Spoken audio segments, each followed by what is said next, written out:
Narito ang iyong pang-araw-araw na horoscope para sa Taurus para sa araw ng March 13, 2026.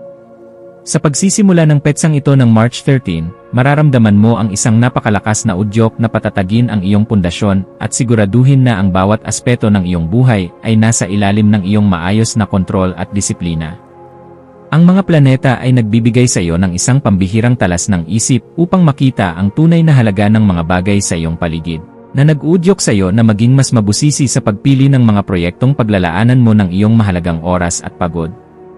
Huwag kang matakot na magbagal ng kaunti sa iyong mga desisyon dahil ang bawat sandali ng pagninilay-nilay ngayong maghapon ay maghahatid sa iyo sa isang mas matatag na seguridad at magbibigay ng bagong kislap sa iyong pang-araw-araw na daloy patungo sa tagumpay. Pagdating sa iyong karera at mga tungkulin sa trabaho, ang araw na ito ay naghahandog ng isang napakahalagang pagkakataon kung saan ang iyong husay sa pagpapanatili ng kaayusan at ang iyong mabusising paraan ng pag-aanalisa sa mga komplikadong isyu ay lubos na mapapansin ng iyong mga kasama. Mapapansin nila ang iyong kakaibang dedikasyon sa pagtapos ng mga gawain ng walang pagmamadali ngunit may mataas na kalidad. Kaya asahan ang isang positibong balita tungkol sa isang matagal nang hinihintay na resulta o isang responsibilidad na magbibigay sa iyo ng kapangyarihan. Huwag kang mag-alinlangan na gamitin ang iyong talino sa paghahanap ng mga praktikal na solusyon na hindi nakikita ng nakararami dahil ang iyong mabusising atensyon sa detalye ay sadyang kailangan upang mapanatili ang produktibidad sa inyong pangkat. Sa usaping pananalapi, ang petsang ito ay humihingi ng isang matalinong pagsusuri sa iyong mga nagawang budget upang masiguro na ang bawat bahagi ng iyong kita ay nailalagak sa mga bagay na magbibigay sa iyo ng tunay na kagaanan sa hinaharap. Maaaring may lumitaw na oportunidad para sa isang investment na may kinalaman sa lupa, kagamitan sa bahay, o mga proyektong nangangailangan ng malalim na pagsasaliksik bago pasukin. Ngunit kailangan mong maging mabusisi sa bawat dokumento na iyong haharapin.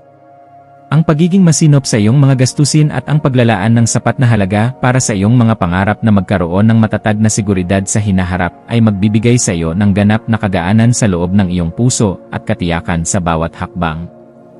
Ang aspeto ng pag-ibig at pakikipag-ugnayan para sa Taurus ay nasa isang yugto ng napakalalim na pagkakaintindihan at seryosong pagkilala kung saan ang iyong puso ay naghahangad ng isang relasyon na puno ng kislap ng respeto at sapat na pagkilala sa iyong halaga. Ang pagpapakita ng iyong pagmamahal sa pamamagitan ng paggawa ng mga simpleng bagay na nagpapadali sa buhay ng iyong kapareha o ang pakikipag-usap ng mahinahon tungkol sa inyong mga plano ay lalong magpapatatag sa inyong ugnayan sa bawat sandali. Para sa mga naghahanap pa ng makakasama, ang iyong kalmado at kagalang-galang na aura ay magsisilbing magnet para sa mga taong naghahangad ng isang partner na may matibay na paninindigan at marunong magpahalaga sa tunay na ganda ng isang pangmatagalang ugnayan. Ang iyong kalusugan ay dapat maging isa sa iyong mga pangunahing prioridad sa pamamagitan ng pagbibigay ng sapat na atensyon sa iyong lalamunan at sa iyong pangkalahatang enerhiya na maaaring makaramdam ng pagod dahil sa iyong matinding pagtutok sa mga materyal na gawain.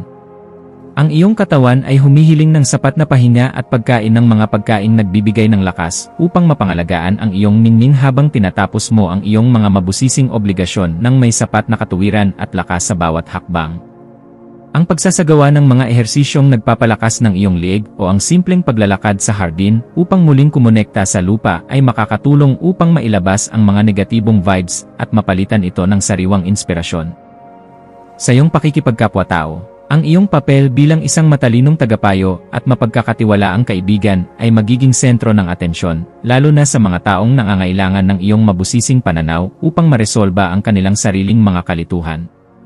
May isang kakilala o malapit na kasama na maaaring lumapit sa iyo upang humingi ng tulong tungkol sa kung paano magiging mas matatag ang loob sa pagharap sa isang malaking pagbabago sa buhay at ang iyong mga salita ay magsisilbing gabay na mahalaga. Maging mapagmasid sa bawat pakikipag-usap dahil ang bawat impormasyon na iyong ibabahagi ay nagtataglay ng kapangyarihan na makapagpabago ng pananaw ng iba nang may sapat na paggalang sa kanilang sariling kakayahan at kalayaan sa bawat kilos. Ang iyong malikhaing isipan ay magkakaroon ng pambihirang kislap sa hapon, lalo na sa mga gawaing may kinalaman sa sining ng pagluluto, paghahalaman, o anumang paraan ng pagpapahayag na nagpapakita ng iyong pagiging mabusisi sa sining ng paggawa ng magagandang bagay. Huwag mong limitahan ang iyong sarili sa mga nakasanayang pamamaraan lamang, bagkus ay subukan ang mga makabagong estilo na magpapakita ng iyong galing habang pinapanatili ang kalidad at dangal ng iyong mga gawa para sa iyong tagumpay.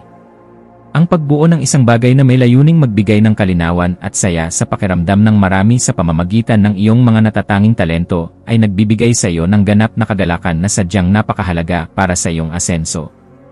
Para sa pamilya, asahan ang isang kaganapan sa loob ng tahanan na mangangailangan ng iyong pagiging mahinahon upang maging maayos ang takbo ng inyong samahan sa kabila ng mga posibleng maliliit na usapin tungkol sa inyong mga kagamitan.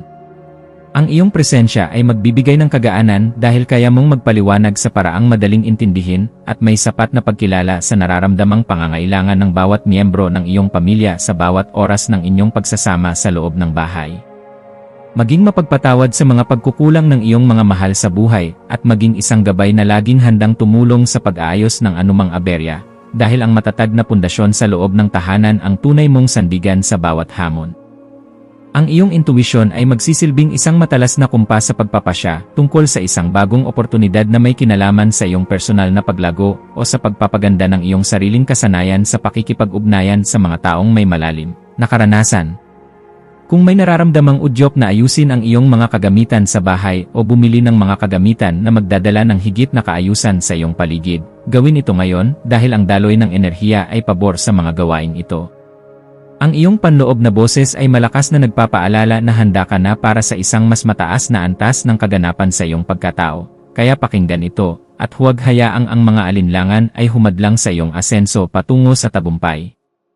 Sa aspeto ng edukasyon at pagkuha ng karunungan, ang iyong isipan ay magiging kasing talas ng isang kidlat na handang unawain ang bawat komplikadong impormasyon upang mahanap ang pinakaugat ng katotohanan sa iyong mga pinag-aralan ngayong araw na ito. Gamitin ang panahong ito upang magbasa ng mga materyales na magpapalawak ng iyong pangunawa sa mga usaping may kinalaman sa ekonomiya, sining, o sa mga paraan ng wastong pamumuhay dahil ang mga ito ay sadyang makakatulong sa pagpapabuti ng iyong disposisyon. Ang bawat impormasyon na iyong matututunan ay magsisilbing hiyas sa iyong isipan, kaya huwag kang titigil sa paghahanap ng liwanag hanggang sa marating mo ang ganap na kalinawan na iyong matagal nang hinahanap para sa iyong seguridad. Iwasan ang pagiging masyadong matigas ang ulo sa mga sitwasyong nangangailangan ng pagtitiwala upang hindi ka makagawa ng pader na maglalayo sa iyo sa mga bagong pagkakataon na maaaring magpabilis sa iyong pag-unlad sa bawat sandali ng iyong pagkilos. Ang pagpapanatili ng isang balanse sa pagitan ng iyong pag-ingat at ng iyong pagiging mahinahon sa pakikinig sa opinyon ng iba ay isang kasanayan na dapat mong pagtuunan ng pansin ngayong araw upang mas lalo kang irespeto ng lahat. Ang pagpili sa kung ano ang nakakabuti sa iyong pangmatagalang mithiin nang hindi isinasakripisyo ang iyong mga prinsipyo ay magbibigay sa iyo ng mas mabilis na resulta at mas malalim na kagalakan sa bawat sandali ng iyong pakikipagsapalaran. Ang iyong espiritual na aspeto ay nangangailangan din ng pagkalinga sa pamamagitan ng paghahanap ng sandali ng katahimikan sa gitna ng iyong abalang schedule upang muling makakonekta sa iyong panloob na lakas na nagbibigay ng direksyon sa iyong buhay. Ang pagninilay-nilay tungkol sa iyong mga tunay na hangarin para sa isang makabuluhang pamumuhay na may malalim na layunin ay magbibigay sa iyo ng sagot kung bakit kailangan mong maging matatag at kung paano mo magagamit ang iyong talino para sa kabutihan. Ang pagpapasalamat sa bawat biyaya, maliit man o malaki, na iyong natatanggap ay magbubukas ng pinto para sa mas marami pang milagro, kaya panatilihin ang iyong integridad at ang iyong pagiging marangal sa lahat ng pagkakataon. Maging mapagmasid sa mga dokumento, email, o mga mensaheng iyong matatanggap ngayong hapon, lalo na ang mga may kinalaman sa iyong mga personal na proyekto, kontrata sa trabaho, o mga usapin na may kinalaman sa iyong mga ari-arian, at siguraduhin na naintindihan mo ang bawat detalye. Ang paghingi ng payo sa mga taong may sapat na karanasan sa iyong larangan o sa iyong mga mentor ay isang matalinong hakbang na dapat mong gawin upang maprotektahan ang iyong mga interes at ang iyong pinaghirapan sa loob ng mahabang panahon. Ang pag-iingat sa ganitong mga usapin ay magbibigay sa iyo ng kapanatagan na ang iyong mga hakbang ay nasa loob ng katuwiran at hindi ka malalagay sa alanganin dahil lamang sa kakulangan sa mabusising pagsusuri. Sa pagdating ng gabi, maglaan ng oras upang ayusin ang iyong kapaligiran at ang iyong isip sa pamamagitan ng paggawa ng mga bagay na nagpapakalma sa iyong sistema, gaya ng pagliligpit ng iyong mga gamit o ang pag-aayos ng iyong kwarto para sa mas mahimbing na pahinga. Ang kaayusan sa iyong kapaligiran ay direktang nakakaapekto sa iyong pakiramdam. Kaya ang pagliligpit ng iyong mga kagamitan at ang pag-aayos ng iyong paligid ay makakatulong upang maalis ang mga tensyon sa iyong isipan na dulot ng sobrang pagpapakapagod sa maghapon. Ang pagpapasalamat sa bawat tagumpay na iyong nakamit sa araw na ito ay magpapanatili sa iyong positibong disposisyon na siyang magsisilbing magnet para sa mas magagandang balita na darating sa iyong pintuan bukas para sa iyong patuloy na ikaunlad. Bilang huling payo para sa iyo, laging tandaan na ang tunay na lakas ay matatagpuan sa pagkakaroon ng isang mapayapang puso na laging handang umunawa sa sarili at sa ibang tao nang may sapat na pagmamahal sa bawat sandali ng iyong pagkilos. Manatiling nakatutok sa iyong sariling landas habang nagpapakita ng malasakit sa mga taong nasa paligid mo, dahil ang kaganapan ng iyong pagkatao ay matatagpuan sa pagbabahagi ng iyong liwanag ng may dangal sa lahat ng pagkakataon na ibinibigay sa iyo. Hayaang ang liwanag ng karunungan ang maging gabay mo sa pagtahak sa daan ng iyong mga adhikain, at maniwala ka na sa bawat pagsusumikap mo na magpakita ng kabutihan, mayroong magandang bukas na naghihintay para sa iyo sa bawat sandali ng iyong buhay.